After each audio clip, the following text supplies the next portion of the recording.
messieurs, bienvenue au cirque! Propriétaire!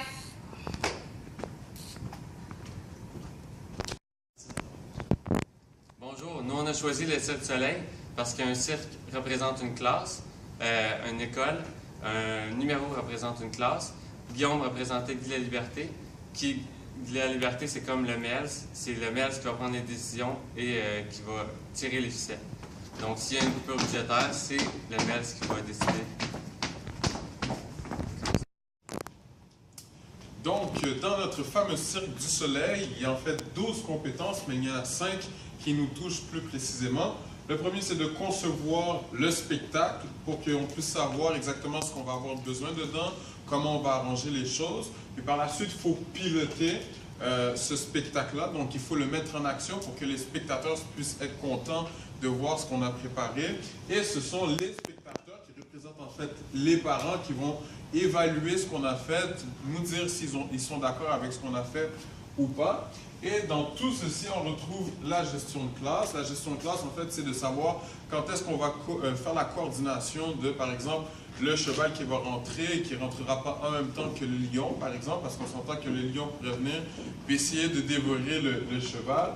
Puis dans tout ça, ça demande que notre équipe pédagogique, donc l'équipe de régisseurs, ceux qui s'occupent de la musique, ceux qui s'occupent de chanter, puissent être vraiment dans de bonnes relations pour qu'on s'assure que tout se passe bien, puis qu'il n'y ait pas de tiraillage dans tout ça, pour nous assurer qu'on ait un excellent spectacle.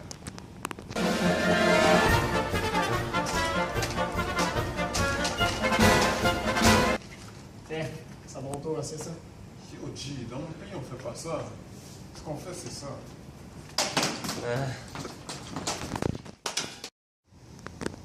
Un autre lien qu'on voulait faire avec un cours, c'est avec le cours d'AG en EPS, parce que on a appris à jongler et à faire les cirques. Puis on voulait également rentrer le cours de problématiques interculturelles à l'école québécoise, parce qu'il y a beaucoup plus de nationalités qui rentrent dans les écoles, et on veut apprendre comment bien les intégrer dans nos cours. Next! Je m'en vais encore faire le canon. Là, non, j'ai des grands projets pour toi. Cette année, c'est le trapèze.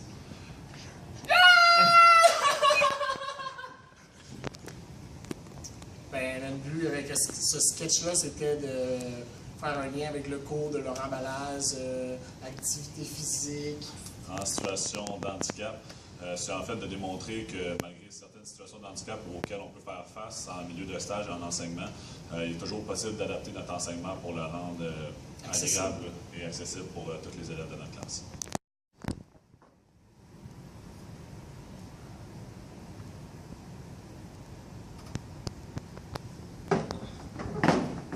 Je ne vais pas aller trop, je commence à...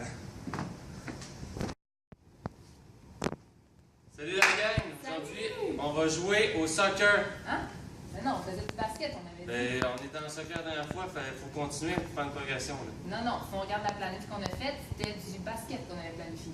Ben là, je comprends rien, moi! Ok, on va jouer du soccer ball. Là, c'est le Beau qu'on donne des explications en même temps. Sur le même ton, en même temps. Aujourd'hui, on joue au soccer. Meilleur que toi, arrêtez. Les deux sketchs que vous venez de visionner représentaient le co-enseignement. Donc le premier qui représente un co-enseignement où les deux enseignants ne s'entendent pas bien du tout, et le deuxième qui représente deux enseignants qui ont une incroyable complicité. Pour faire du pouce à ça, on voulait représenter les hauts et les bas du métier en enseignement de l'éducation physique. Donc, on se fait souvent voler notre gymnase sans avoir nécessairement un avis avant. Il y a aussi les budgets qui sont différents d'école en école. Donc, tu peux avoir moins de matériel, plus de matériel, ce qui fait en sorte que tu es pas mal plus limité dans ta planification pour les cours. Et ensuite, on avait... Gang, aidez-moi. Et finalement, l'éducateur physique est souvent vu comme le roi de l'école. Tous les élèves l'adorent. Bon, ok, est-ce que tout le monde est prêt là? Ça va se rouler, le gars des lumières? On peut-tu avoir le feedback? Lumière? Oh! Ouais, ça marche? Parfait, c'est bon, le gars du son?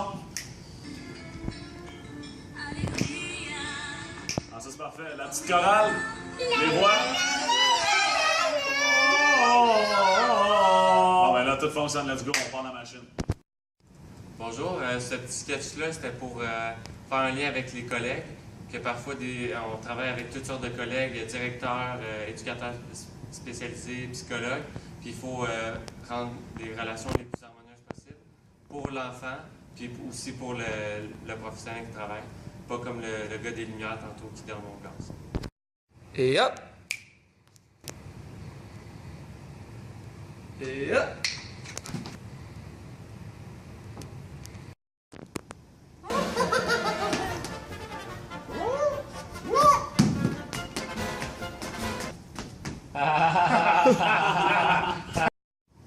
Mesdames et messieurs, veuillez accueillir la femme forte!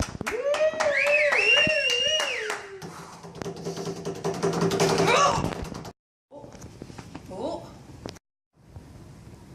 Mesdames et messieurs, c'était la femme forte! Donc, si on fait un parallèle avec les sketchs qu'on vient de voir, eh bien, on peut faire le parallèle avec une classe, en fait. Puis tous les personnages qu'on a vus dans nos sketchs sont similaires aux élèves qu'on peut retrouver dans une classe. On a premièrement la femme forte à barbe qui représente les élèves qui ont beaucoup de facilité avec les activités qu'on leur présente. Habituellement, c'est ceux qui adorent faire du sport aussi. Le magicien, ça représente l'élève qu'on ne remarque pas souvent dans nos classes. C'est l'élève auquel on ne se rappelle pas après plusieurs années son nom, une fois qu'on le revoit par la suite. Pour ce qui est du clown, c'est souvent celui qui fait un petit peu n'importe quoi dans la classe, c'est celui qui va nous déranger certaines fois, qui fait des choses qu'on n'a pas demandées. Et finalement, l'animateur de foule, habituellement, c'est un leader qui peut être positif ou négatif dans notre classe. Puis toutes ces personnes-là vont avoir un rôle particulier dans notre climat de classe, puis ça peut changer l'atmosphère de la classe. Donc, c'est ça, gros. Bon, mesdames et messieurs, merci beaucoup de votre participation et de votre écoute. On vous remercie au nom du cirque de l'UQAM. Aïe!